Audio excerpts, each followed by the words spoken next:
Now we're going to bring on our first speaker of day number 2. This particular speaker, he is part of the team that has been our #1 affiliate for ASM 4 times in a row. 4 times in a row. Yeah.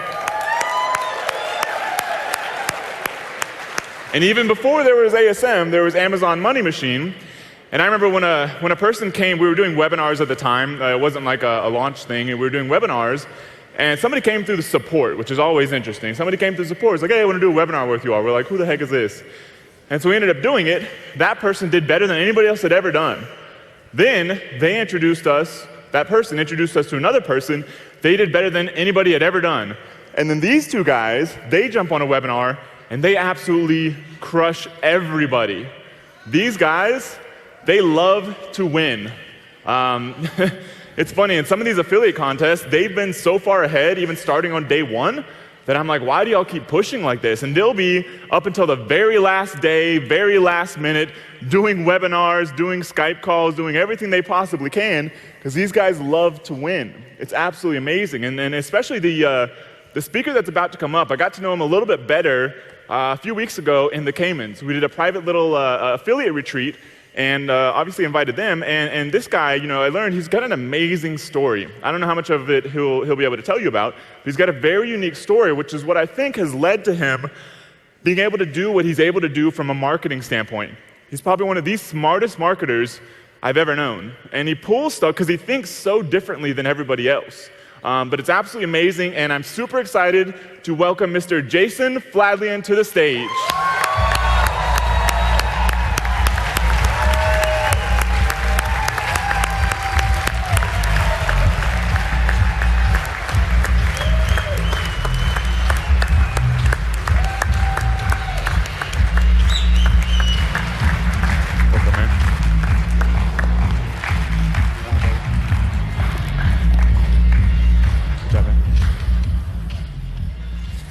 Well, thank you for that.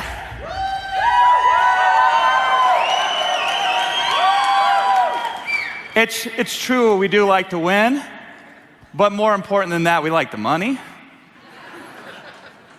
More important than that, we push ASM so hard because it's the best, single greatest course we've ever seen online. So when you factor those 3 things in, it's pretty good. Think about that from Amazon's perspective. Amazon is the greatest e-commerce site in the world, the biggest. It pays you a lot of money. And I like to win page 1 rankings on Amazon and take all the sales, just like we do with ASM, right? How many Rapid Crush people are here? Make a noise. About 500 people here came through us, right? They did not come through us because I'm a good-looking guy and I'm really smart and funny. I don't think so, at least, right? They come to us because we give overwhelming advantages that you do not get anywhere else, right? They are selfish, and I love them for it, right? Every one of you need to operate selfishly because your #1 chief responsibility in the business is to your shareholders. If you're the only one in your business, you're the 100% shareholder, right? So you got to look out for you, and if you look out for you, everybody else is taken care of. I'm going to talk to you today about the ASM flywheel. You say, what the hell is the flywheel? It's the automated perpetual improvement of your Amazon business. Automated perpetual improvement of your Amazon business. Do you know what that means? It means you do the same amount of work day in and day out, but the numbers get bigger day in and day out. Do they get better incrementally? Do they get better exponentially? To go from 1 million to 5 million to 10 million doing the same amount of effort, is that possible? That's how businesses actually work. Now here's what's kind of interesting. You're going to discover with me that I'm a pretty straight shooter. I don't mess around, right? On the surface, this whole Amazon selling business, this whole ASM business, right? It seems pretty simplistic. It seems super duper simplistic. We find a product with a little bit of competition, but not much, a lot of demand from consumers with the right profit margins. We find some manufacturer somewhere who's gonna give us a good deal, slap our own label on it, send it to Amazon for us, and then if we just push a couple buttons, write some good titles, some good bullet points, maybe run some Amazon ads, we win, right? Yeah, maybe, right? On the surface, it seems simple, deceptively so. And it kind of is simple, but it's not as simple if you make it not simple. So when 56% of the people in this room have not got their product up yet, maybe it's not. Or maybe it is. Maybe you just need a new approach. One of the reasons we do so good and we win every contest that we enter and we capitalize on all kinds of markets is because we think systematically. If you think systematically, it does not matter. You will win. So find a product. Yeah, we know that, right? Get it on Amazon. Yeah, we know that, right? Rank it. We know that. That's the big part of the thing, right? Capitalize. What does that mean? It means take some of the money, put it in your pocket, but take some of the other money and put it back into the business. And then retire? Hell, I don't know, right? In terms of retire, you're going to put in whatever you want in that last box. You know, here's what's going to happen. I'm going to retire 1 second before I die. That's my plan, right? You know why? Because I love this. You should love this. I know you love this because most of you are working and you're paying to work right now because you're not making any money. You have to love this in the long term to stick it out and do this, okay? So here's some of the challenges. In practice, how do you know if it's a good product? How do you rank it? How do you safely grow? These are some of the challenges that I've been thinking about a lot with my Rapid Crush people and all the people that we've helped make successful and some of the people that we haven't made successful yet. Notice I didn't say they failed. I said they haven't been successful yet. What's the difference? Well, I really started to think about it, and in this room, there are 4 types of ASMers and only 4 types of ASMers. So out of 3,000 people in this room, you fall into one of 4 categories. Here's the first category, which is where most of you fall into, feeling in the dark.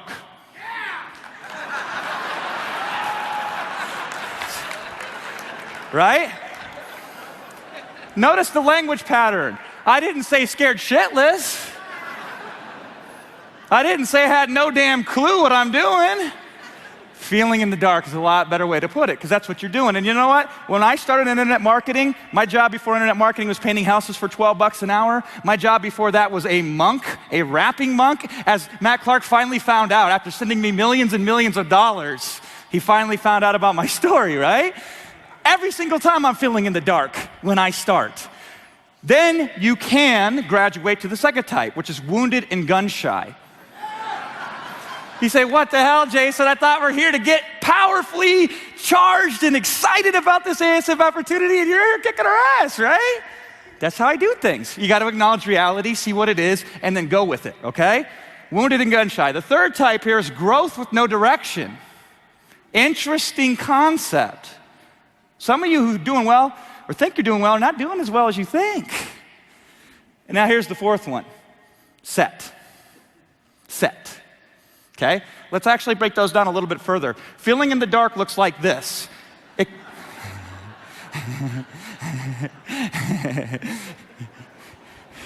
You haven't got your first product yet, or maybe you got your product up there, but it's there and you have really no clue of what you're gonna do now that it's there. Here's your marketing strategy. Here's your business plan. If a financial planner or a bank sat down with you and said, I'm thinking about giving you some money, what's your business plan? You say, it's very simple. Here it is. You hold up one sheet of paper, and on it says, hope. And then you flip it over, and on the other side it says, pray. Hey, it's okay. The best thing about the past is it's over with. The best thing about the future is you can influence it. But you got to acknowledge the reality. So you're feeling around in the dark. That's type number 1. We're going to get you some light, okay? I mean, I'm going to try to. That's what I'm here for. Here's the second type. Wounded and gun shy, right? Oh my God, Jason, I swear to God, I followed the format. I found these products that are private label between this price point with this potential profit margin. I did everything by the book. I filled out that spreadsheet. I listened to Rich Henderson, such a great ASM mentor he is, and a good guy too.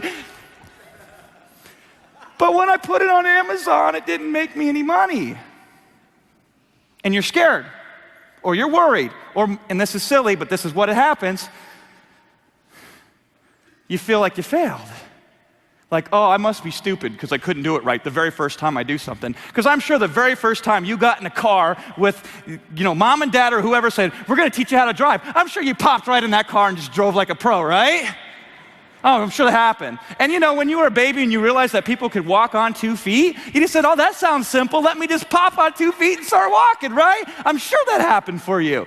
No. The first time you do anything is going to be the worst time you do anything, right? It's okay to do stuff that doesn't work, just don't take it personally. That's what happens to so many of you. You try something that doesn't work, you say, gee, I'm dumb, so here's the answer now, I won't do nothing, because then I can't mess up anything, right? I'm a bull in a china shop. If I do one thing right, it means I've done 10 things wrong before it, right? But if you add up all the things I do right over time, it's enough to do very well. Okay, here's the third type, growth with no direction. Now this is very interesting to me. I've seen this before. History does repeat itself. Anybody here was doing really well in real estate? That's not doing so well in real estate right now? You don't have to admit it. Keep it to yourself, okay? Don't take it personal. The best thing about the past is it's over with. You learn some things that are going to be applicable in your Amazon business today. And hopefully you learn from the past. Because if you don't learn from the past, you are doomed to repeat it, right?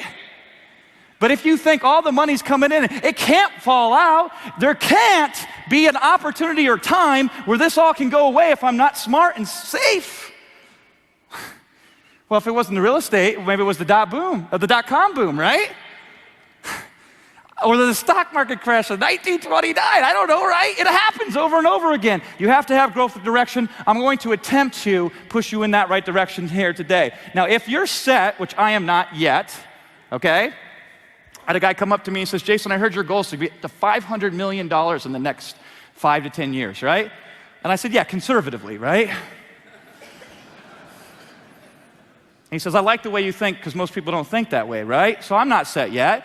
But here's my goal. I want to find those of you who are set and become your friend, right? Because one thing I'm really good at is making people who are making money a lot more money. When Matt Clark says we're the #1 affiliate through 1, 2, 3, and 4, and even before that with AMM, I'm good at making a lot of people a lot of money. A lot of my ASMers in here that came through me in Rapid Crush, am I good at making you guys a lot of money? That's what I do, all right? So here is what we're going to do at the end of the day here. By the end of my talk, this is my goal. Here's what I want. Wherever you're at right now, feeling in the dark, wounded, gun-shy, growth with no direction, I want to get you to set. Now, it might be a little bit of time. But what the hell else are we going to do, right? It might take you a little bit of time to get there. But what the hell else are you going to do, right? So let's get to work, okay? You're going to be jumping over this cliff, but on the other side is where success is going to be, okay? So really, this is kind of how it looks. Where do you start if this is your goal, okay? Well, step number 1 is make the commitment to seriously build your Amazon business. Would you agree with me that you've already done that? Damn right. So then step number 2, and this is what's really important. Sorry, I should have let you clap. Understand what Amazon's objectives really are, because I'll tell you, not 1 in 100 of you really know what Amazon wants. But that's okay, because I'll tell you what they want. And then we'll make some decisions based on what they want. Here's how I discover what Amazon wants. So I'm reading this book called The Everything Store. My good friend and business partner, Ben Cummings, he's always scared to recommend anything to me. Because he's like, check out this thing, check out this training, check out this course. And I'm always like, sucks, sucks, sucks, sucks, right? And then if I actually check it out like 2 weeks later, I'm like, this course is awesome, dude. I wish you would have told me about it sooner, right? But this is one simple book. I bought it from Kindle for like $10. And in it, there's a story about how Bezos invites the good to great author Jim Collins to speak to what he calls his S-team, his top-level executives at the time, right? And through this little meeting that they're having, he introduced the concept that he developed in Good to Great called the flywheel, all right? Here's what it looks like. Here's how you come up with the flywheel. Decide what you're great at. Create a reinforcing loop, so the more you do it, the better it becomes, right? Rapid growth and expansion. If you don't grow, you die in this business. I started only 7 years ago. Guys that were making $5, $10 million a year 7 years ago are now hiring me to make them more money because I make more money than they do, right? Rapid growth and expansion. Somebody complains to me, Jason, all these people are already selling Garcinia Cambogia on Amazon. They got in early. What am I going to do? Well, I know guys that are selling Garcinia Cambogia, and I know some other people who just started in ASM4 who are already making more money than them. It's not about them. It's about you. Rapid growth and expansion, right? And then the conclusion is excellence. In any industry, over a given period of time, only a few service providers emerge and find themselves at the top because they can do things that no other business can do. This is how you get from good to great. The flywheel concept is very, very powerful. In fact, after that conversation, Bezos takes out a pen and he draws this. And it's actually on Amazon's website. Literally, this is their flywheel. Another way to put it, because I think this is easier to understand, is they start with price. Lower price leads to more customers. This is their flywheel. Volume. More customers increase the number of sales, right? That leads to the next spot in the flywheel. Attraction. This brings more commission. Price paying to third-party sellers. This is where you come into. We don't go to Amazon because we love Amazon. We go there because there's so many damn customers there. And we can swim in the pool of customers and maybe get a couple of them, right? This is their flywheel, though. This is where you sit in the flywheel. Cost. This will allow them to leverage more of their fixed costs. So if they already have a distribution center, whether it's full or empty, it costs about the same. Now here's the interesting thing. Efficiency. This virtuous cycle, as they call it, allows lower prices. Do you see how the loop is reinforced? And every time they do this, it gets better and better and better. Lower your prices, get more sales. More sales attract third-party sellers. Third-party sellers, then they can give really good deals to because of their costs that are fixed. They can leverage better, which leads to better efficiency, which leads to lower prices.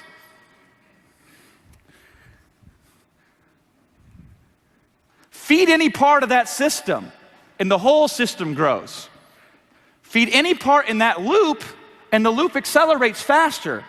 Does that make sense? Okay, this is a very important concept. Stick with me here. The good news is it took Amazon 5 years before they figured this out, right? So the Amazon execs, after this happened, they were like, yeah, this is great. I'm loving that I'm working for Amazon now because I finally know what we're doing. 5 years before anybody had a clue what the hell was going on inside Amazon at the top level, right? So if you feel like you don't have a clue what you're doing right now, welcome to the club. I got people coming to me that are making a couple $100,000 a month or a couple thousand a month or whatever, and they always say, Jason, I feel like there's more that I could be doing. I said, hell yeah, there is. Welcome to the club. Do over $10 million this year. And I feel like I'm doing about 5% of what I could be doing. $10 million. That's why $500 million is not crazy. Okay, now here's the bad news. Would you agree with me that Amazon's goals and your goals aren't perfectly aligned, right? I don't know about you, but it does not thrill me to be like, oh, cool, lower prices, yeah, sweet. I can't wait for Amazon to Project Gazelle me like they did with all the publishers that sold books. That's literally what they called it until management, the lawyers came in and said, we can't call this Project Gazelle anymore, guys. Because the thing was they're going to attack all the wounded gazelles, the book publishers, and bleed them dry if they don't coerce themselves to their terms. Do you think that they possibly, maybe, sometime in the future might do that? To Seller Central people? Well, I don't know, history never repeats itself, but those who are aware of it can consider it and then proactively make a plan.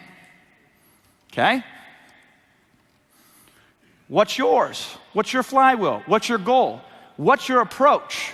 We win, we do well because we always have a systematic approach to everything we're doing. Here's a saying for you. Anything worth doing is worth systematizing. If it ain't worth doing, though, why would you do it? So the conclusion is what? Everything is a system. In your business. Maybe in your personal life, probably not, right? If you have that special partner and it's that intimate night in your household, maybe you don't want to have a systematic approach.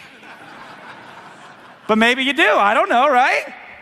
The flywheel concept is valid. I urge you to build your own. You say, Jason, if I was building my own, what type of flywheel should I build? Well, let me share with you what I think is the best flywheel for all of us ASMers to focus on. And if we do this, we will beat all other sellers that sell on Amazon. Products. That's one component of the flywheel. Active promotion is the second component of the flywheel. Third component of the flywheel, passive promotion. Fourth component of the flywheel, data. That's it. Products, active promotion, passive promotion, data. Pretty simple to follow in your head, right? If it's a true system, you should be able to keep track of it in your head. If it ain't, you got multiple systems kind of playing together and you don't have clarity. And that's why it's challenging. That's why you're feeling in the dark in some instances, okay? Now, what's this? Revenue. So the bigger you want that piece of the pie to be, the more you would feed into any one of these parts in the system, whether it's more products, whether it's more active promotion, whether it's more stimulation of passive promotion, or whether it's better understanding and using the data to your advantage, all right? Products. Think about this for a second. What's your system for consistently selecting products that have the right amount of demand, the right amount of competition, the right amount of lead time, and the right amount of profit margin? I will share with you in a second, very simply, what a simple system looks like for that. Second part, active promotion. What's your checklist of different promotions to consider for each and every product that you have on Amazon? A checklist. Most of you flew in here. Do you think the pilot just sits down and says, okay, I'm ready to fly, right? Have you ever seen a pilot's checklist? Now, most pilots don't make that much money, right? But they have a checklist. I guess it's important because you don't want people to die, right? But if they're doing a checklist for flying a plane, don't you think it makes sense for doing a checklist for building your business? Yeah, simple. I mean, it's a new technology. Pen, paper, checklist. Passive promotions. How will you leverage the free traffic that Amazon will send you to achieve the most amount of profit in the least amount of time? These are questions that you need answers to, and you can get these answers before the end of the day. All you got to do is reflect on them a little bit, write down what your answers are to them. You'll be in such a better position, right? Oh my God, you'll have so much clarity. It'll be very exciting for you. Finally, data. How will you interpret the hard and the soft data to further improve and refine your day-to-day and overall business decisions? This is the toughest one. It's easier to make decisions right than it is to make the right decisions. Do you know what that means? It's easier to make decisions right than it is to make the right decision. When I'm listing a product, when I'm putting a product on Amazon, I have no idea how it's going to do or what it's going to do. You know how I find out? I try shit, right? Try shit. No, Nike calls it just do it, right? Rapid Crush, we call it try shit. Try shit. Simple, right? Now, ideally, in an ideal world, more products. This leads to more active promotion opportunities, more potential for passive profits, and absolutely more data, right? More products means more active promotion opportunities, more passive promotion potential, and more data, okay? And ideally, active promotions, the more systematic methods that you employ, the more that any and every product becomes more valuable, which also stimulates potential more future passive profits and leads you to more data. Isn't this great? We feed any one part of the system and the whole system automatically improves. Passive profits. The more products and promotions you have, the more your passive profits will compound, which will allow you to more capitalize your business. I was talking to a gentleman the other day. We were in this private VIP thing for lunch. It was kind of cool. I mean, I was the least dressed down guy. This is the only time you ever see me looking nice, right? There was a gentleman there, Qzx909 was in the back of the room here, and we were talking to these people. It was kind of a cool thing, and this gentleman comes up to me, and he's like, we're sitting down, me, him, and Katzenbach, we're eating some lunch, and he says, I'm thinking about going out and getting a loan to really grow my business, right? And me and Jason were like, no. I said, I appreciate the consideration, because that's typically how a normal business runs, but the reason why we're doing this is because this isn't a normal business, right? I said, every single one of the people that I know that are going from 0 to 100,000 a month or 200,000 a month or more, many of them are clients that I've worked with personally, not a single one of them has ever taken out a loan, right?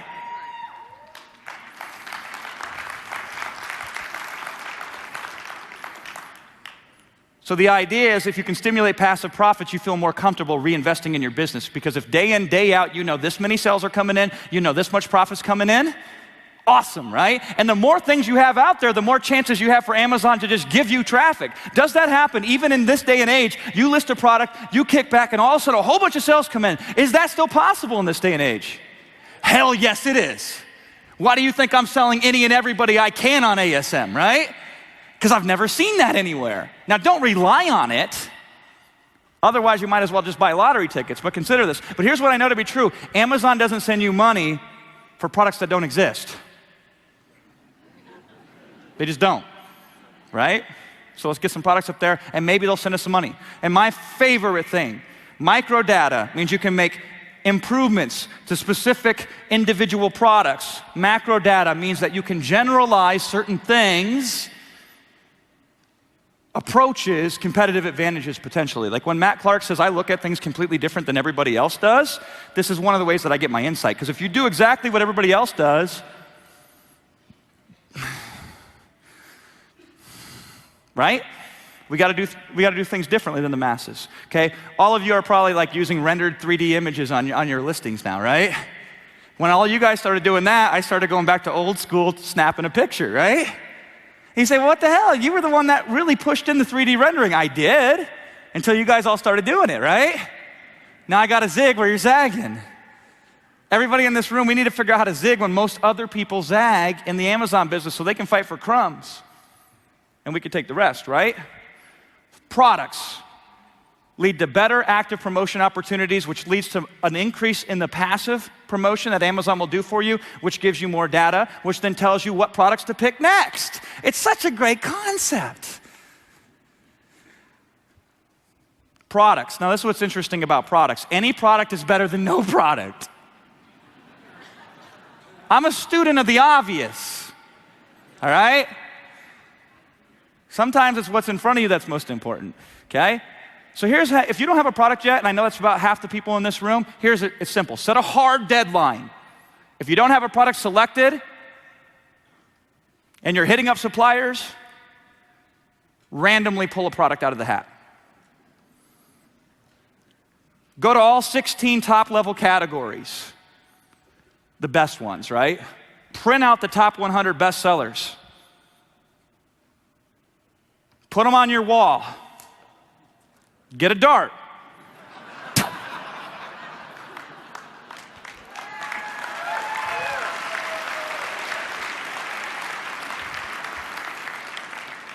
Any product is better than no product.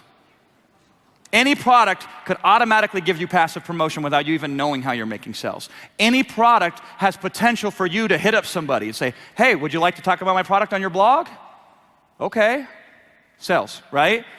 Any product gives you data. If you make a product and it doesn't work, you say, okay, as long as I don't do that again, I'll increase my chances of success on the next product. This isn't a sprint. This is a journey, right? Now, more important than that is you gotta set deadlines. Now, so remember what I said earlier, anything worth doing is worth systemizing. You know the key commonality in every single system, you know what it is? A deadline. It's not a system if it does not include a deadline. So most of you are picking products and you're saying, I'm gonna pick a product and my system, the success mechanism that's built into my system will be, I have achieved success if I picked a product. You don't have a system, you have a broken system if that's your end goal with your product selection system. Mine is, I will have a product by this date, no matter what. That's a system, okay? I'll talk a little bit more about this here shortly, about selecting products. Now here's the challenges. These are challenges. This is why it slows some of us down. Here's the first challenge, slim profit margins. or no profit margins? Is it possible to pick a product where you cannot mathematically make it profitable on Amazon? Yeah, I see my competitors do it every day of the week. It gets me very excited when they do it, right? It is possible, all right? Is it the end of the world? No, it's possible though. Over-reliance on passive promotion. Jason, I just got my product listed on Amazon. Now I'm starting to think about what I can do with it. Okay. You could have done that 3 weeks ago though, right? Dig your well before you're thirsty. The reason why you haven't thought about it when you put it on Amazon is because you don't see the end goal. You don't see the bigger picture. You're thinking too sequentially, right? Now, I'm not beating you up. I am trying to get you to adapt and change your behavior by making fun of you, okay? I find that really works. Because you say, that asshole, Jason Fladlin, he sat there and he ripped on me for an hour. I'm gonna show him. I'm gonna prove him wrong. I'm gonna get my damn product on Amazon, ha ha ha. And I'm like, ooh, you got me, right?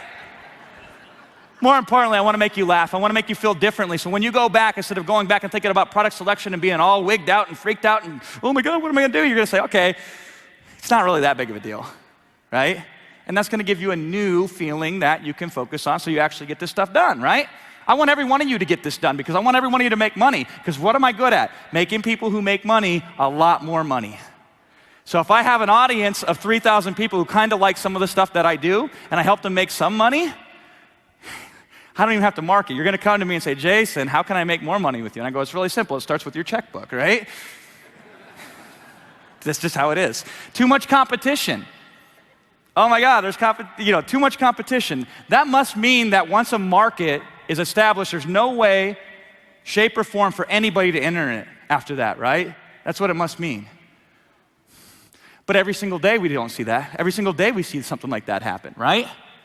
Every single day in the most competitive fields in the world, brand new things pop up. Oh, Twitter and Facebook already exist. There cannot be room for another social media. Instagram? What else? Vine? What else? Pinterest, right? Now, are all these places, what was that? Snapchat? Tinder?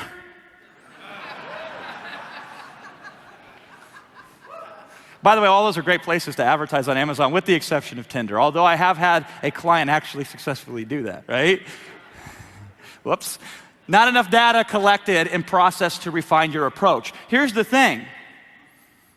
You want to be a black belt without taking your first karate lesson, right? But black belts train differently than white belts do, right? You're not going to know anything really, only theoretically and intellectually until you do it. Then you'll know it experientially. And then that is what you make your adjustments on. Okay? Does that make sense? Okay, so when are you going to have your next product listed or your first product listed on Amazon, right? Whatever you wrote down in your book for your deadline, that's when. And if you have to go down to Walmart, buy something there, and just resell the stupid thing, that's better than nothing, right? That's better than nothing. Now, here's some considerations. I want you to consider the following. A 10% profit margin gets you data and allows you to test active promotion strategies. That's not the end of the world. Now, ideally, I want a 40% profit margin, just like ASM teaches, right? But say I screw up and only get a 10%. That's better than 0%. Now, here's the other thing to consider. Competition. It's really simple to beat competition. This is how we do it every single day of the week. Do everything that they do, and then do some of the things that they don't do. It's clever, right? Do everything that they do, and then do some of the things that they don't do. You win. Interpret or reinterpret the data and refine your approach with deadline-based measurements. Keyword, deadline-based measurements. So here's the thing. When I sat down and started doing Amazon products, I said, I want to create a system that did not rely on the intelligence of the person operating the system for it to succeed. Because here's why. I'm not that smart, right? So I built it for me. I said, I want to build a system that even if I'm the dumbest And I am. I throw stuff at a wall, and I don't even know what I'm doing half the time, which freaks my team out. They say, Jason, I want to know how you're doing this, and Jason, I want to know why you're doing that. And I say, here's the answer. I don't know. I can't tell you, unfortunately. I can't give you that resolution. I just pick something and jam it in there, right? Trying to get in the room this morning so I can get mic'd up and everything. We tried every single door. We walked all the way around the back, and we found one door in the kitchen, and we snuck in, right? Stupidest, dumbest approach possible. But we got in. Thanks, Derby. When do you consider some of the bigger picture stuff? Only with growth. That's when you should be worried about stuff like, oh my God, my brand that nobody knows about today. I want to make sure that that logo is exactly perfect, right? No. Complementary products. Jason, I'm thinking about picking this product, but I heard it's really important to have other products in the same subcategory that I can cross-promote and cross-reference each other. That's true. Not a consideration if you're just starting. Long-term viability. Hey, Jason, I'm freaked out because somebody who said that Garcinia Cambrosia was so amazing and so awesome, it sucks now. And hey, Jason, those silicone baking mats. At this point, everybody in the world has one in their kitchen, so there's less people than ever to buy it, but there's more people selling it than ever, right? Isn't that kind of funny, by the way? I do not know how many people left who want to buy a silicone baking mat. Still exist in this world, right? But every day there's about 100 new sellers selling it, right? So they're freaked out. What if my product, sometime in the distant future, might fall into the same category? I say, that's fine. Just don't spend all the damn money that you made in the meantime with it. Save some of it, okay? Can you do that? Can you make some money now, and even if it falls out 6 months from now? Say, that's fine. I got money in my pocket, right? Does that make sense? That's what we're in the game of. Putting the money in the pocket, okay? Now here are, if you're in that stage, growth with no direction. Remember that? Not one direction, growth with no direction. You can either go deep or you can go wide. Think about this. Here's deep. Smooth, creamy, chunky, crunchy, extra crunchy, natural, organic, with honey, reduced sugar, no sugar, unsalted, extra salted, and on and on and on, right? What's your peanut butter? Peanut butter is your product. How many different ways can you make the same product with a slight different deviation or twist? Don't think about that now if you're not in the third phase, which is growth with no direction. But when you get there, this is what you think about when it comes to the products. Go wide. Think about this. Jelly, bread, milk, chocolate milk, crackers, bananas, waffles, pancakes, celery even, right? Plates, knives, forks. That's wide.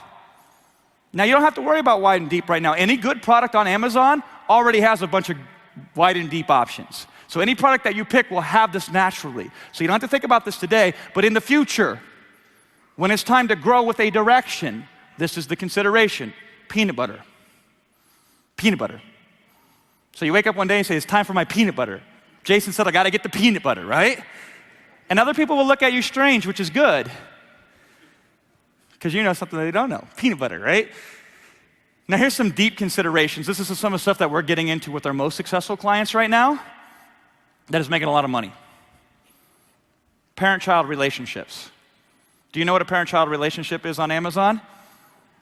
If you're not, you absolutely should. By the way, guess where I learned this from? I did not learn this from ASM, although they talk about it. I just actually went to, of all places, Amazon's documents that document this stuff, and I read it. Got a glass of wine, swiveled it, kicked my feet back, turned the fireplace on, and sat down for some good reading, some long, dry reading of all the different Seller Central documents that exist out there. But this is how you find the stuff that nobody else finds, right? So I urge every single one of you to do that. The cool thing is that doesn't cost you $3,500 or 4 payments of $997 spread 30 days apart, right? It's free. So here are some considerations. Keywords. Every child can have unique keywords. In my opinion, the most powerful keywords are not in the title, because that's obvious, and you already know what to put in your title, and your competitors already know what to put in it. And if you find a keyword that your competitor doesn't know about, next week they will, and they will put it in their title, right? Last time I came up here on stage and I talked about the truncation. Out of 111 characters, they truncate an Amazon title. So I said, put a word like free there. And people will see that and they'll respond. 2 weeks later, I'm looking at all these different page 1 listings and I'm like, free, free, free, free, free. Like, oh, damn it, you guys are too good. You guys took it and ran with it. Now we don't do it anymore because you guys all do it. It's like, okay. But here's the children. In the search terms field, in your Seller Central back office, in your product, they have 5 input fields, each have 50 characters, right? If you have a parent product and that's it, you have a total of 250 characters to stuff and cram every single keyword that you think is viable that your competition will never see. You know what I mean? Now, if you have children, every single one of them doubles or triples. Every single one of them adds 250 characters worth of keywords. Isn't that cool? Isn't that cool? I don't know about you, that gets me super duper excited. Because my competition has 250 keywords. And we have as many as we have children's. Now clap.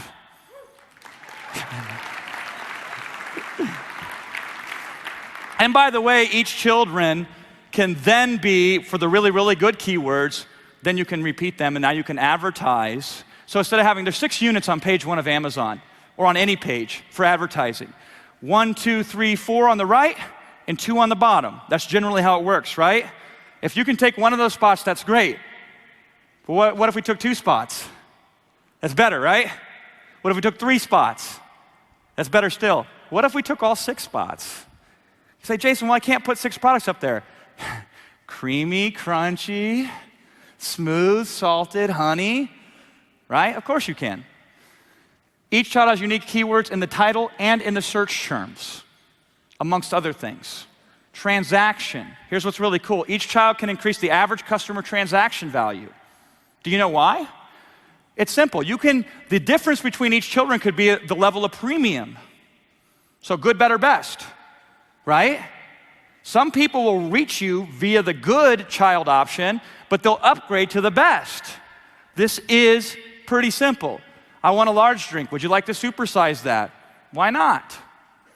They come in for the large, they supersize it. You increase transaction size. What does that tell Amazon? What does Amazon do? They say, I like this person. Let's put them up in the search engine. Let's send them additional traffic, right? Search. Each child can show up as their own result in the search engine on Amazon. You ever see one seller have 5 spots on page 1? I don't know about you, but I like that. 1 spot is good. 2 is better. 3 is even better still. We don't have to get 3 new products from 3 new vendors with 3 new categories. With the right data, if one of them ranked really good, 2 will rank better. Now here's what's really funny. If future ASMers, because it's a big secret, but I think they're launching another ASM course here pretty soon, right? I hope so, because each time I make a lot of money, right? Now think about new ASMers coming in and they're looking at a potential product to source and get on Amazon and they see one person that has 5 listings on page 1. You know what they do? Next. Next. You know what happens if you're that person? You enjoy a wide open space. You know the saying, it's never crowded at the top? It's never crowded at the top? Okay? That's how you get to the top. It's easier being at the top than it is to be in the middle or the bottom of the pack, right? Isn't that counterintuitive? It's easier to be good than it is to be okay. It's not harder, it's easier. So why don't we all do that? Make a commitment to me. It's easier to be better than it is to be okay. Can you do that for me?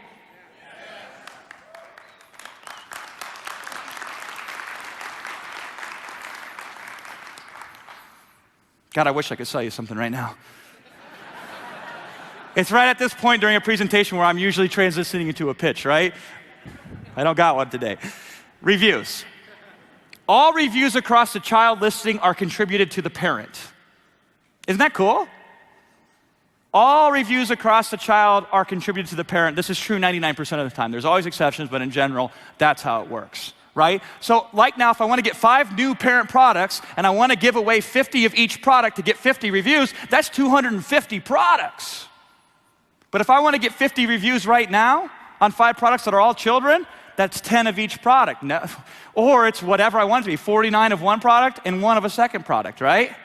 Could I theoretically take a really cheap version that cost me $1 that I could give away for free and get reviews on it? But the other child that I want to sell is the premium version that cost me $5 or $6. So instead of giving away 50 units at $6 hard cost, which cost me how much? $300, right? I can give away 50 of the inferior version, which cost me how much? $1? How much is that? $50. You know what you do with the other $250? Anything you want, such as run Amazon ads to it. That's cool. I don't know if you got that, so really pay attention during the recording when you watch the recording of this presentation, because that is very powerful. We can use our capital more efficiently. And Garrett Gunderson's going to be speaking later today. Really good guy, got to know him. He's all about that. So he'll tell you more about that, but this is what's really powerful about a parent-child relationship. Okay? Child checklist. Here are some of the things you want to consider. Color. All we have to do is change the color variation. Red, green, blue, orange, yellow. Boom. Each one. New SKU, new SKU, new SKU, new SKU, right?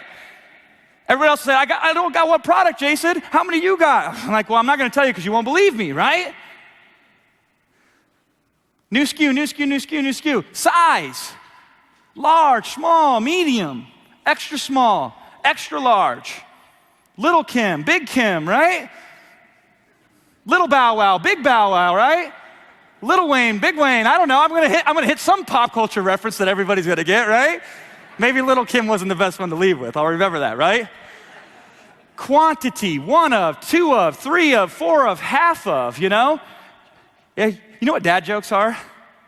Dad jokes are like these clean, corny jokes that dads tell their children. So the big joke, there's a discount tires that we drive past. And I tell my kids, they got a special, buy one, get one half off, right? So you get one tire and you get a half of another tire for free. I'm like, it's such a good deal, kids. They're like, Dad, you're so dumb. I'm like, yeah, I know. But the good news is you can be really dumb and be really rich. Variation. This is just some sort of minor differentiation.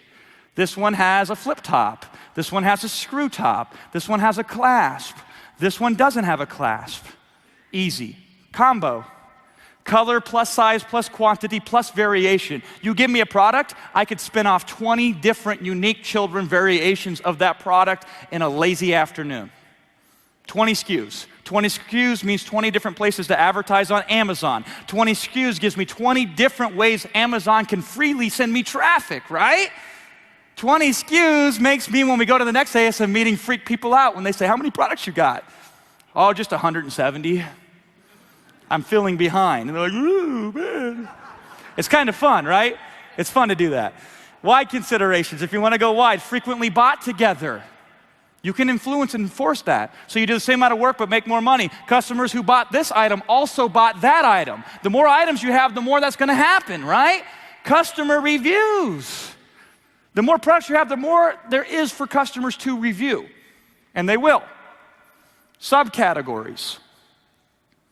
You can put different products that are virtually the same in different subcategories and see which one is easier to get a bestseller badge in. Or see which one sends traffic to you above and beyond search result traffic, because they do that.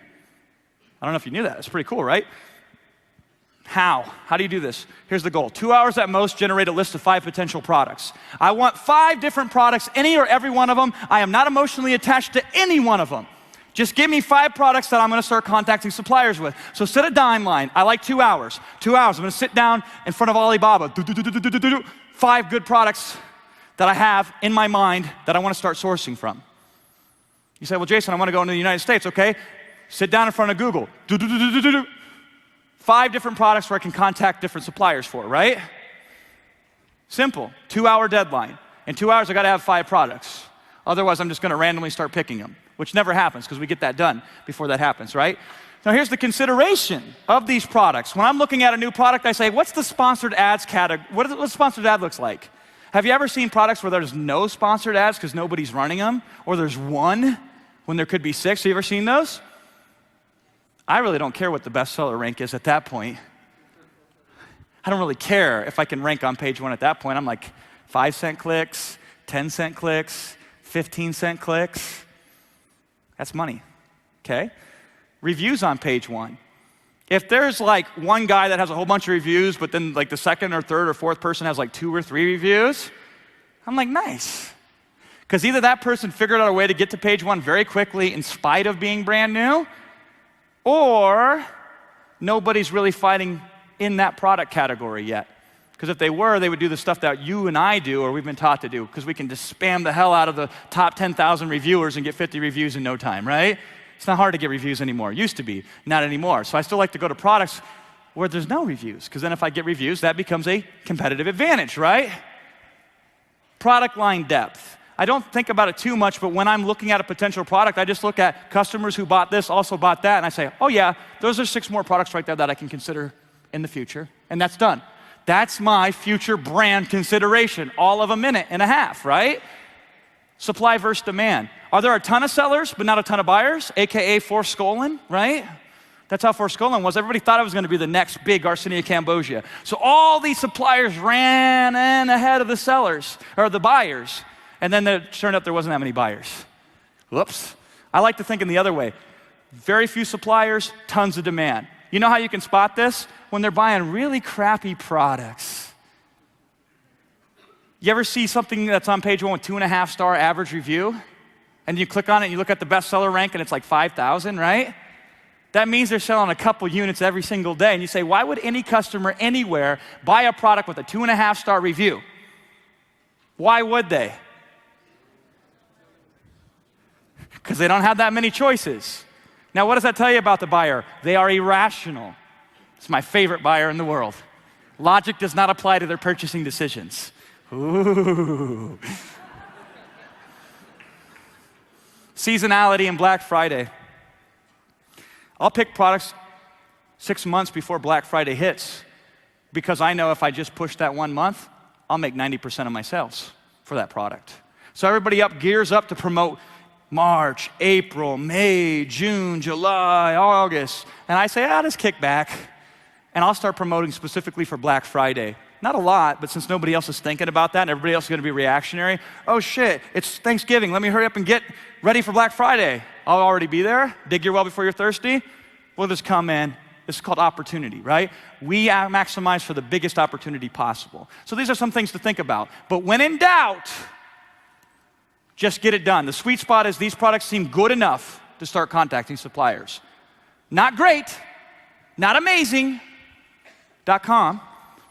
Not perfect, good enough. Good enough is better than great in this situation, okay? Supplier to retail. Contact 5 suppliers for your 5 products each. How many total suppliers should we contact if we're sourcing a product? 25, okay? 5 suppliers for 5 different products. We've contacted at least 25 suppliers at this point. We get price sheets back from some of those suppliers.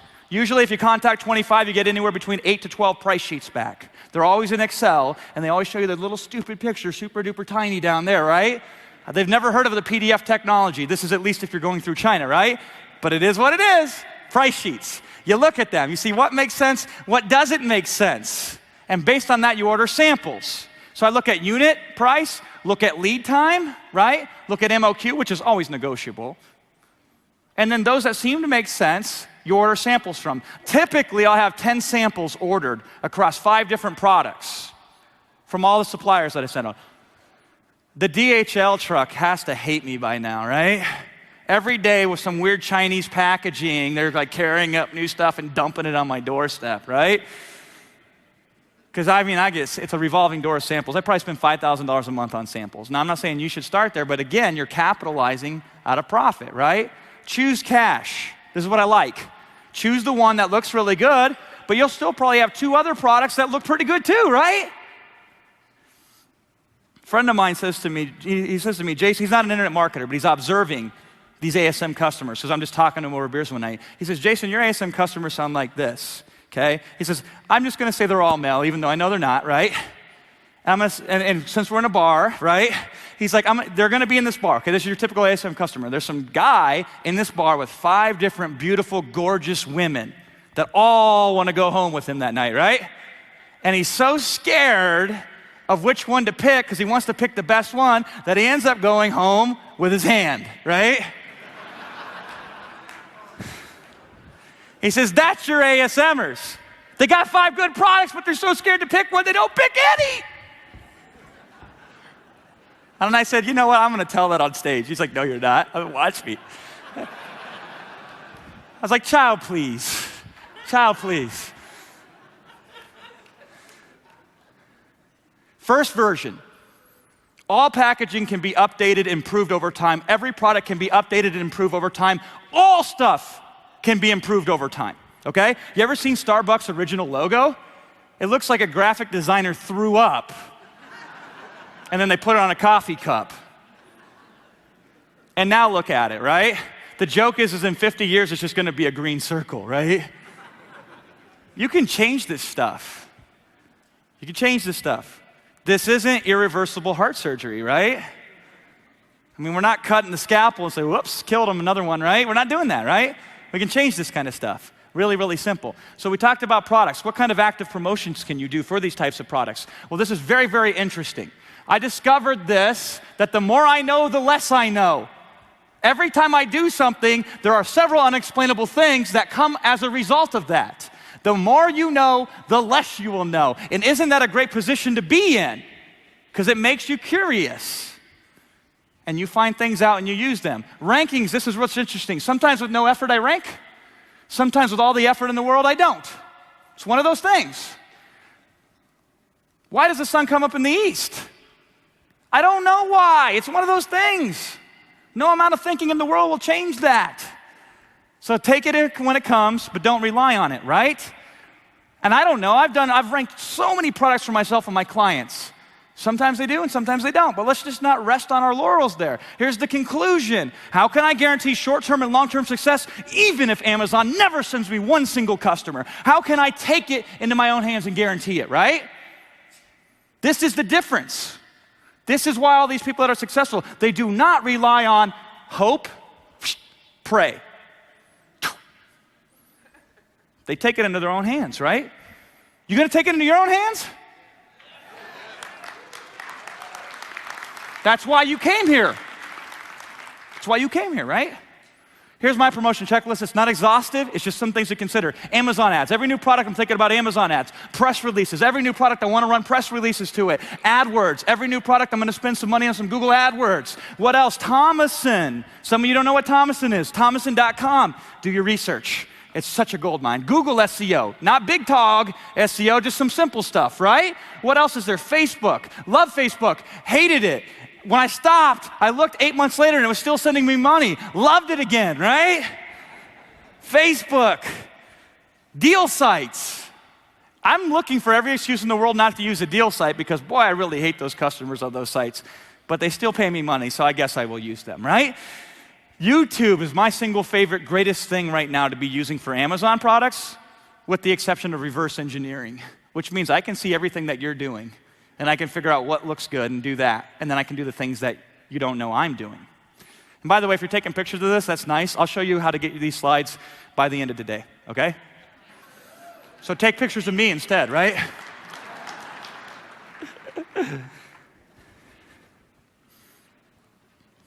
Here's the best practice when it comes to active promotion. The stuff that you can do somewhat competently should be the stuff that makes up the majority of your promotion checklist.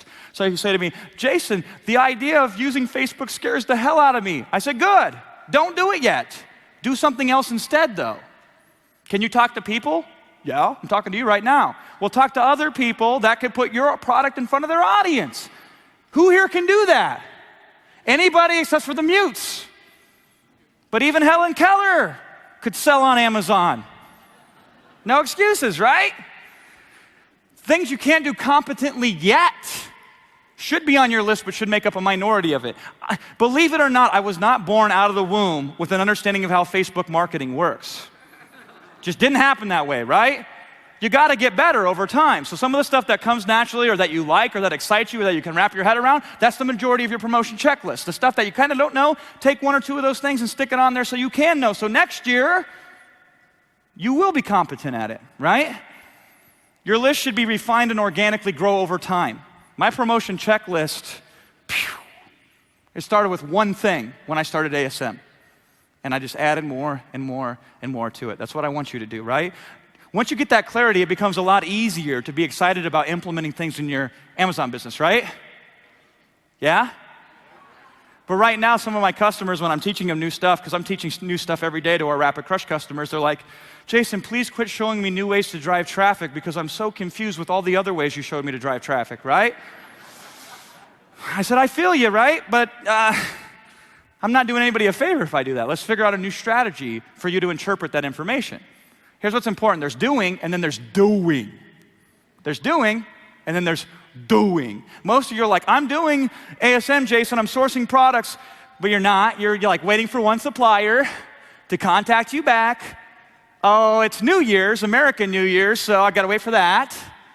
But then they contact me back for a little bit. Now it's Chinese New Year's, right? I want in on that deal where we celebrate all kinds of different New Year's every year, right? But it's one of those things. So you did it, but you didn't do it, you know? I mean, it's the difference between saying like, damn Gina, and damn Gina! Martin Lawrence, right? I'm telling you, I gotta work on my pop culture references. Here's what not to do. Run a Facebook ad one time. Sit back and say, I got 5 clicks, didn't make a sale, Facebook doesn't work. That's what not to do, okay? Blindly smash through AdWords. I don't know if it's converting or not, Jason, but I'm seeing money come out of my account, so I'm doing something at least, right? Yeah, you're making Google rich is what you're doing. Continue doing what doesn't work. These are my customers' favorite things to do. They figure if I do this thing enough, I will force it to work. And you're taught that in school, by the way. That's where you pick that up on, right? You're not good at math, so we will force you to do math day in and day out. Instead of, oh, I don't know, instead of doing math, put you in a different course. Gee, I don't know, maybe that's a better idea. But that's why most people in institutional environments do not make good entrepreneurs. We don't need that kind of stuff. We do what we're good at, and what we're not good at, we skip, but we're very ruthless about trying something out, and if it sucks, psh, old yeller that thing, right? That's a pop culture reference we could all get with.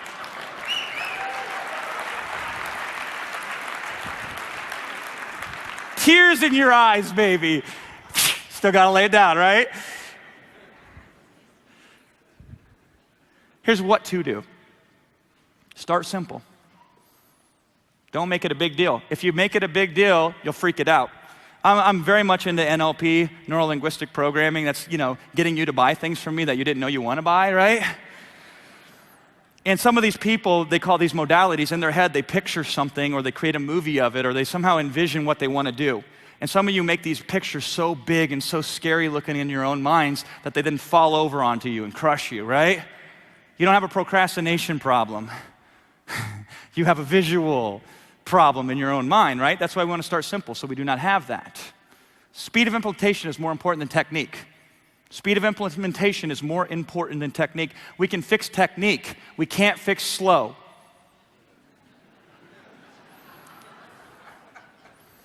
We can't say, now that we did this, let's time travel back and condense it into half the time, right? But we can say, now that we did this Amazon ad, having no idea what we're doing, here's some data, let's tweak it a little bit, right? Expect failure and be happy with it. It's data that we seek. I love screwing stuff up. Because out of chaos comes order. It's not out of order comes chaos. It's out of chaos comes order. And then out of order comes chaos. But then out of chaos comes... When we built $1 million business, we thought we knew what we were doing. And then we sat down one day in Las Vegas during a middle of the year corporate analyzation meeting, and we said, we have no clue what we're doing. If you were sat in that meeting, you thought that everything was falling apart. But then we got clarity, because out of chaos comes order, and then we built it to 5 million. We get to 5 million, we say, what the hell is going on? I have no idea what I'm doing, right? But out of chaos came order, we went to 10 million, right? This is what's gonna happen to you. Be excited about it, because this is how growth occurs. Growth doesn't occur out of being right all the time. Growth occurs. Let your uncle, who knows everything but is broke, give you advice, right? He's right all the time. But growth doesn't come out of being right all the time. Expect failure, because now it doesn't shock you when it happens. Be fluid. Commit in advance to change, adapt, and modify your approach. Some of you are way too rigid. You know what happens with glass when you tap on it hard enough? It breaks. You know what happens to water when you tap on it hard enough? Nothing. A couple ripples and then it's back to the way that it was, right? Fluid like water. Expand. Rapidly and aggressively scale. I got people that I've worked with, people that have taken loans out to buy ASM. And I told them to. I said, hell yeah, you need to be in this. I don't care if you gotta go. A good friend of mine, I'm actually getting married next month. A good friend of mine is gonna be at my bachelor party later this week before we fly back, and we're not doing anything crazy because he's a Mormon, right? So I'm bringing Mormons into my bachelor party, right? He had to start this business, ASM1, by borrowing money from his dad, okay? And it hurt, but he did it, and I told him to do it. Doing 200,000 plus a month, right? Yeah. Yeah, Matson Magleby, right? Great guy, doing very good. I'm still kicking his ass though. I'm saying, man, you're at 200,000, you should be at 2 million a month right now, right? It's hard to please me, okay? Systemize. So you start simple, you expect failure, but you fluidly adapt, and then once something starts hit, you expand it, and then you make it easy to repeat and scale. You getting some clarity? Is this gonna be easier when you go back now to build your Amazon business? All right. Yeah.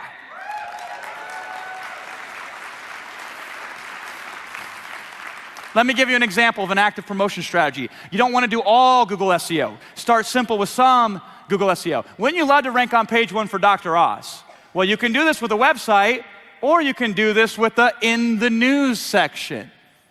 Now, if you get ranked on Dr. Oz in the news, you'll last about 24 hours and then they kick you out, right? Who cares? I'd love to rank on page 1 for Dr. Oz. So how can we get in the news? Well, here's what's really great. More news for Dr. Oz. If you click on that link at the bottom, it'll show you all the different people that they've indexed, that they feel are relevant as news sites in Google for in the news, for Dr. Oz, as a keyword, right? So then how do you get there? You create press releases that are newsworthy. Not really, you just make up something, right? It's, hat day today, right? And so for hat day, we're doing this thing, and then boom, boom, boom, boom, boom, promotion. Just make sure to put your keywords in these press releases. And then do you think it's possible to get picked up on Channel 7 ABC in Podunk, Alaska, right? This is one that was ranking on page 1 for Dr. Oz. Dr. Oz, the doctors, the Meredith Vera show, trading time slots. You know what this person is doing? They're ranking simultaneously for Dr. Oz, the doctors, and Meredith Vieira, all with one press release, basically. Isn't that cool? I've seen Barbara Streisand and Dr. Oz both rank from one press release. It's keywords. Keywords with a very tenuous grasp of what's considered news. And by the way, in that same portal where it shows you the other news sites, for Dr. Oz, you just pick one thing that you could basically rewrite enough to make it unique. And then, how do you promote your product? Well, expert so-and-so, who is giving this news, the reason he's an expert is because he sells a product related to topic. Don't you like that? Why are you an expert? Because I sell products. Like this one over here, link. Therefore, that makes me an expert. I'm not saying it's right, I'm just saying that's the way it works, right? Here's another example, Google SEO, right? Natural liver diet. How hard would this be to rank in Google? The answer is it would be tremendously hard to rank in all of Google for a keyword like natural liver diet, right? But if you look really closely, there's a YouTube channel ranked number 1. I feel like the stormtroopers are coming down on me here. And here's number 2, 3 great foods to have in your liver detox diet. Now, if you look really closely at that guy, that's an ASMR of mine. His name is Zane Miller, right? I told him, I go, Zane, change the thumbnail to you. So that way I could show people that it's you, right? I mean, dude's a good guy, but trust me, he ain't know shit about natural liver diets, right? but he does know about ranking with YouTube. You would not believe. I mean, anybody here buy through me because they saw me on YouTube? Make some noise if you did. Look at that. That's probably $150,000 in my pocket from that noise you just heard, right? So you love how I calculate these things? That's how I measure stuff, right? It came from YouTube, because we're on YouTube, and we're doing this kind of stuff all over for our YouTube. The data is in. It's easier to rank YouTube videos than it is Google web pages. How do you monetize a YouTube video? By the way, great YouTube video, right? I know it takes some experts, some amazing special talent to create something like this, okay? So only you who are as good as this can do this, all right? But there's two ways. We either put a link in the product description or in the listing description, or we put what's called an external annotation. Those little things that, pop over the video that you can click on, right? Send them straight to your Amazon. What about ranking? If you look at ranking a YouTube video in the YouTube playbook, which guess who wrote the YouTube playbook? Google did, right? They're flat out telling you. The impact of metadata is 5 stars out of 5 stars. The time cost is 0 to 5 minutes. The effect is search traffic. We don't have to guess. I didn't have to buy an expensive YouTube course to find this out. I read the book, the free book, okay? So here's your metadata. The title of a YouTube video, keyword plus compelling, a silicone baking mat your mom would love. By your brand name. Why do we make it compelling? Because people click on these things. So we get them to see them by putting the keyword in, and we make them click it by saying something funny like a silicone baking mat that your mom would love. By blank, right? So that's your title metadata. Tags metadata, only you will see this. This is like the search terms field in your Seller Central account, but only for YouTube, right? General and specific keywords. So for this silicone baking mat, nonstick, coupon code, I use that as a tag, right? Cookies, sheet, Amazon. I use Amazon as a tag. Prime, you can use Prime as a tag, right?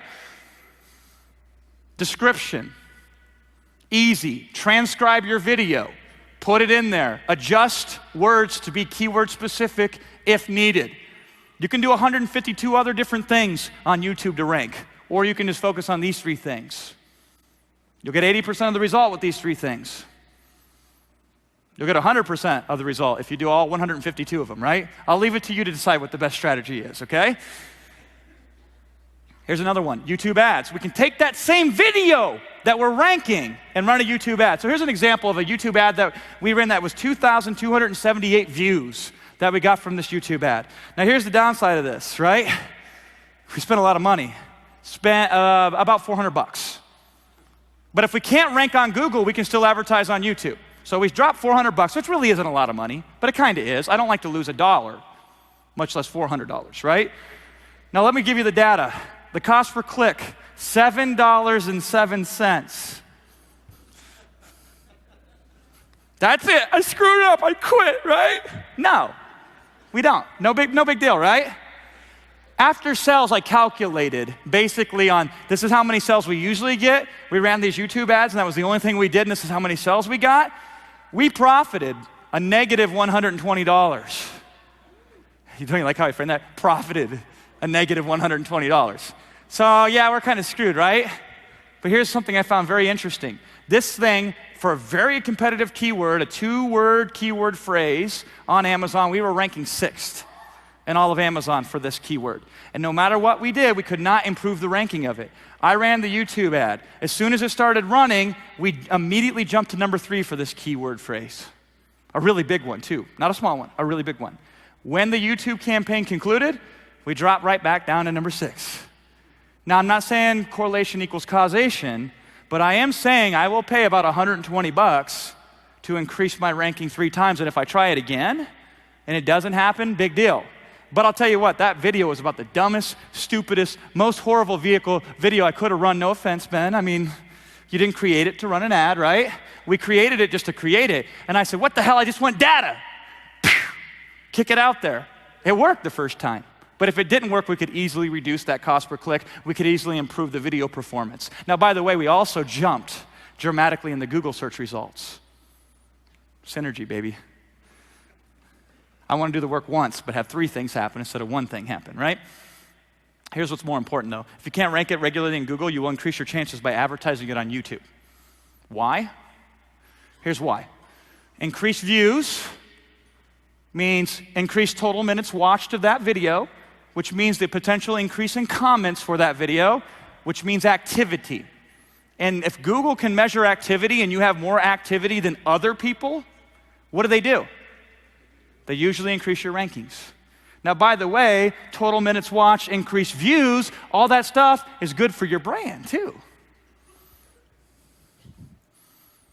So here's the promotion checklist. Amazon ads, press releases, AdWords, Thomason, Google SEO, Facebook, deal sites, YouTube, reverse engineering. I only talked about a couple today. You want to sit down and in each of these things and then expand upon these things, think of your own checklist that you can do for active promotion, right? And then refine it over time.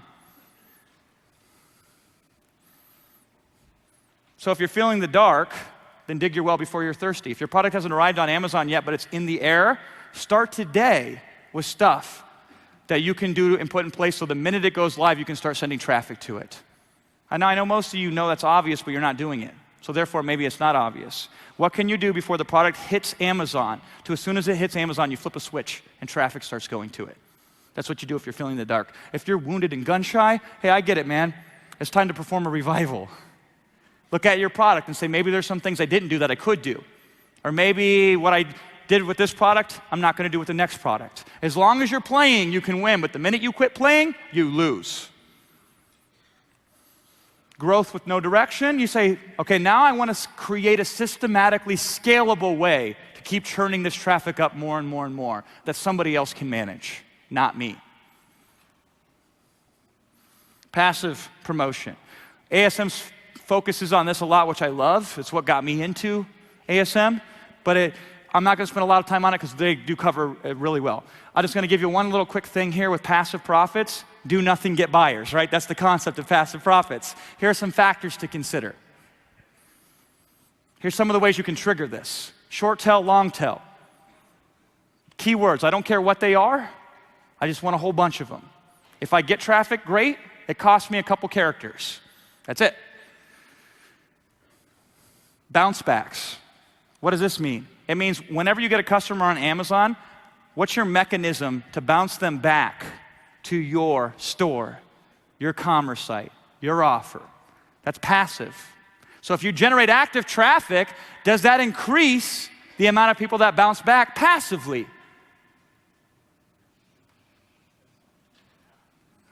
I got 16 minutes still, right? I can wait it all out, right? This is the flywheel. I want you to know. Does that increase your active promotion synergistically increases your passive promotion? Does that make sense? Yeah? This is how we got to start thinking. Customers who viewed this, viewed that. Customers who bought this, bought that. Customers who viewed this, bought that. How can you influence that? Because if you do that work one time actively, you can passively kick back and get traffic every single day from Amazon. Frequently bought together. I love that one.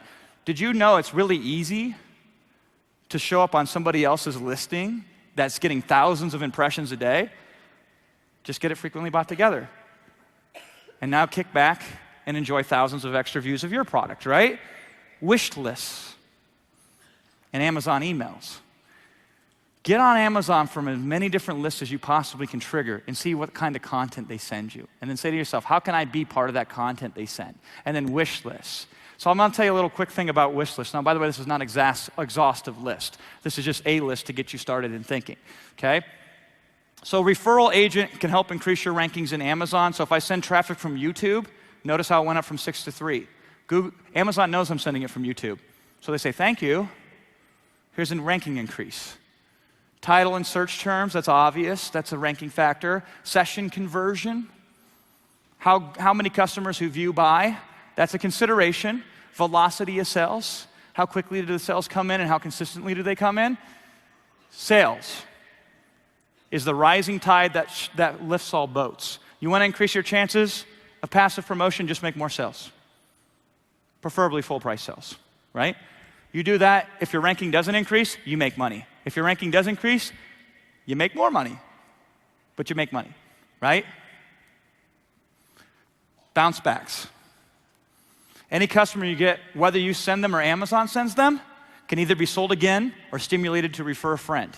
So think about this as an insert. Our marketing team consists of me and my dog Sparky. Our hope is our customers like our silicone baking mat and tell their friends. If that's you, tell your friends to use this coupon, 15friend, at checkout, and they'll get 15% off. After you do this, email me at email, and I have a cool gift for you.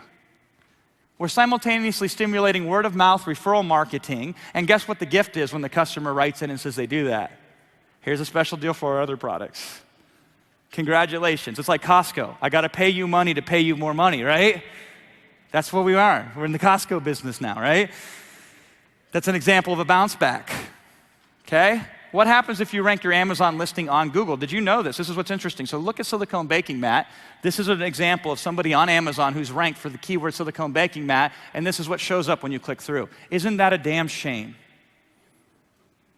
They did all this work to rank, and it says customers who viewed silicone baking mat also viewed right at the top in the most prime real estate. Let them rank. And then say to yourself, how can I influence what shows up at the top of that? I'll give you one example, not the only example, but a simple example for you to consider for your own business.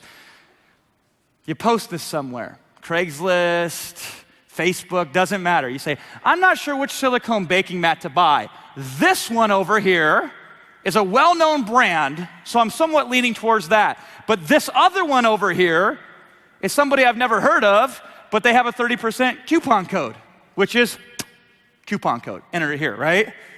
Which one do you think I should buy? Now, all this traffic you're driving to this ad, they're looking at that silicone baking mat, they're looking at your silicone baking mat. Do you think customers who viewed, think that'll influence that? But even if it doesn't, do you think you will make sales from an ad like this? The best way to sell somebody something is to make them think that you're not selling them anything. I didn't sell you on ASM.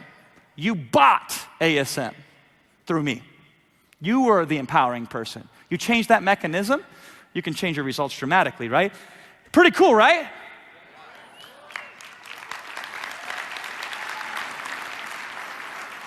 Who does this? This is thinking differently. These are the little hinges that swing the big doors. These are how we get the results, okay? Your job, start analyzing all the different ways that Amazon can automatically and passively send you traffic, then develop strategies to take advantage of that free traffic. I just gave you one as an example. Start thinking of a system so you can continue stuff like that on your own. You just gotta observe, try, and adapt. For example, the person who can figure out for the listings that say compare to similar items, if you can figure out how to influence that, let's talk one-to-one, okay? Because I'll make it worth your time to share that with me, all right? We got a cell phone accessory category once where it was like LG, 3 of the 4, and one of the other 4 was our product, right? My client's product, not my product exactly. I like to say our product, but it's my client's product sometimes, right? He's making 50 sales a day and he's not ranked anywhere on Amazon, all by accident. He showed up in this compared to similar items. So I'm saying, I don't know yet how to do it, but I'm trying to figure out how to influence this. If somebody beats me to it, like I said, I will make it worth your time.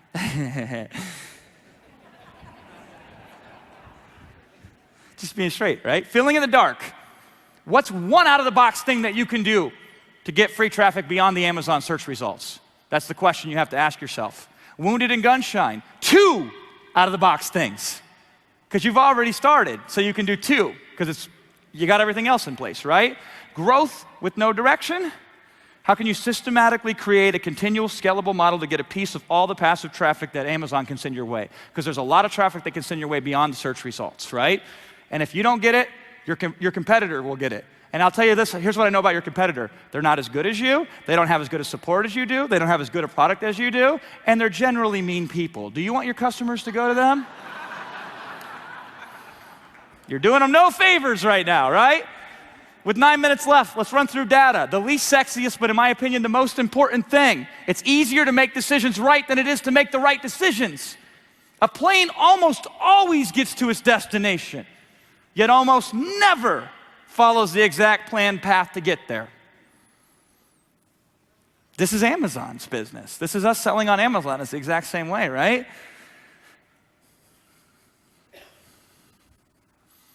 Here's a comparison.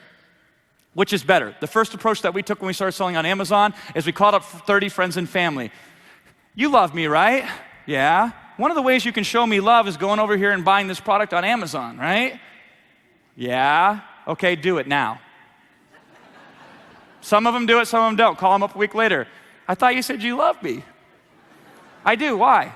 You didn't buy my cellulite cream on Amazon, right? Okay, son, my dad's telling me, I'll buy your stupid cellulite cream, right? Oh, thank you, Dad. Could you buy two? Then we refined it. We ended up building our own review club. And we're like, we built up all these people that know if they're getting on here, they're expected to review our products that are coming out. And if they don't, we kick them out. Put the fear of God in them. And now we can get 300 new reviews of a brand new product in less than 2 weeks' time. We must just be crushing it whenever we do anything now, right? Not so fast. Lee Corso. Is that a pop culture reference anybody else? Not so fast. Okay, never mind. In most markets, having 300 5-star reviews provides only a marginal benefit over 20 to 30 reviews. Whoops. Whoops. I messed up, right? Whoops. However, not all 5-star reviews are created equally. Let's compare these two. On the left, for this exact same product, we have love it, great, great, great. 3 greats. That's awesome. I wasn't sure it was great the first 2 reviews, right? I needed the third one to really solidify it versus this 1 review. I would rather have 1 review like this than 50 reviews like that. If you're doing these super duper simple friends and family reviews, if you're doing these contacting these people willy-nilly or buying into review clubs, you're gonna get stuff like you're seeing over there, the short stuff. We want stuff like what you see over there, the long stuff, right? So here's the refinement. Quality is way more important than quantity for reviews as long as you have a certain amount. So does that mean a reviews club now becomes worthless? No, it doesn't. So check this out. This is the refinement of the data.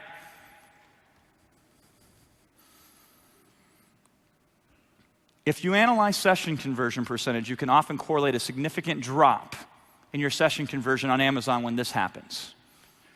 You know what's happening here? Most recent customer reviews. So what can we do to chase that off a page as fast as humanly possible? We have a review club. So now when people buy, because they need to buy in advance, right? So we'll still sell them all at once. Maybe that'll kick off a ranking boost too. That'd be cool. But now that they're verified purchasers of this product, they might have bought it 3 months ago. I can contact them and say, hey, I want you to write a review today. And we can get 5 of those, 10 of those, and we chase this thing off of page 1 immediately. And your session conversion goes right back up. Did you know that? Did you know that? If you build a system for it, what a competitive advantage that you have that nobody even knows you're doing. Nobody can figure out why you're doing so well. This could be why. The approach made right looked like this, right? Step 1, get double-digit high-quality reviews up front. Step 2, get additional reviews you can store and deploy at will, as needed. Step number 3, by the way, get a bestseller badge, chase out 10 really good reviews right on top of that. Synergistic effect. Step 3, deploy to maintain high conversion, reach milestones like bestseller badges and test ads. If I have 10 reviews, does that perform better or the same as if I have 20 reviews? I don't know, let's find out, right? Sponsored ads. For some products, it seems impossible not to make money. For other products, it seems impossible to make money, right? Is there a way over time before selecting a product to be able to tell the viability of the Amazon ads or not? Think about that. Here's what's important. You will have to adjust your reinterpretation of the data over time. Just because Amazon ads work today, you can't necessarily expect the same thing 6 months from now to work. So you have to always be fluid, right? There used to be a time when just having a ton of reviews, no matter what, was sufficient. But guess what? It's easy now to get a ton of reviews. So quantity isn't an advantage. We have to reinterpret the data and make an adjustment, right? So you adapt. When they go with quantity, we go with quality. If they focus on quality, that means less reviews. We go back to quantity. We don't want to be right. We want to be rich.